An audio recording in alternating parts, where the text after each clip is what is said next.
Recently राजकुमार रावची एक film आली होती, भूल माफ म्हणून. या फिल्मवरून बराच बवाल झाला होता. आधी ही फिल्म थिएटरमध्ये प्रदर्शित होणार होती आणि तिची तिकीटही बऱ्याच प्रमाणात लोकांनी बुक केली होती. पण अचानक ज्या कंपनीने ती प्रोड्यूस केली होती, म्हणजे दिनेश विजनच्या मॅडॉक फिल्म्सने. तीच मॅडॉक फिल्म जिने स्त्री युनिव्हर्ससारखं सिनेमॅटिक युनिव्हर्स भारतातल्या चित्रपटसृष्टीत तयार केलेलं आहे.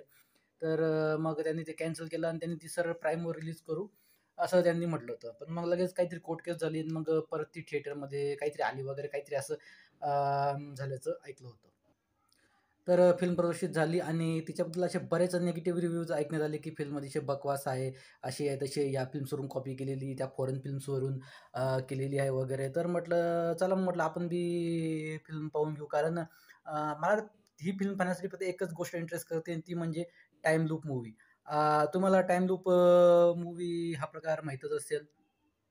हॉलिवूडमध्ये टाईम लूप जॉनरच्या अनेक मूव्हीज आहेत. जसं म्हणजे प्री डेस्टिनेशन असो किंवा बॅक टू द फ्युचर असो किंवा आर्कसारखी मूव्ही असो किंवा ग्राउंड हॉग डे सारखी मूव्ही असो किंवा टॉम क्रूजची एज ऑफ टुमॉरो सारखी मूव्ही असो. तर या मूव्हीमध्ये टाईम लूप हे डिव्हाइस म्हणून वापरलं जातं. टाईम लूप म्हणजे एखादी व्यक्ती काही ठराविक काळामध्ये अशी अडकून गेलेली असते.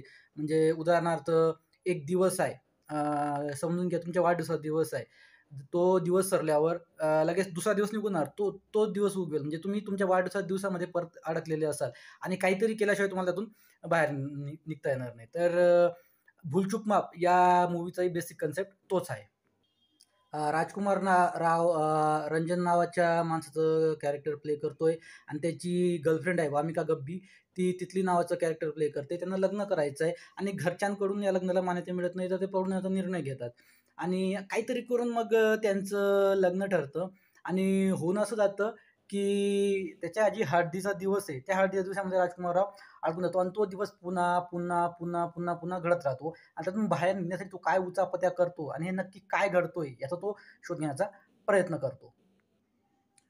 मला माझं मत विचारलं तर मी म्हणेल की चित्रपट चांगला आहे. म्हणजे जसं त्याचे रिव्ह्यू ऐकण्यात येत होते, की हा असा आहे, तसा आहे आणि खूप वाईट आहे वगैरे. पण मला आवडला. काही 2-3 गाण्यांच्या जागा इकडे-तिकडे झालेल्या आहेत. काही 2-3 गाणी घेतली नसती तर चाललं असतं.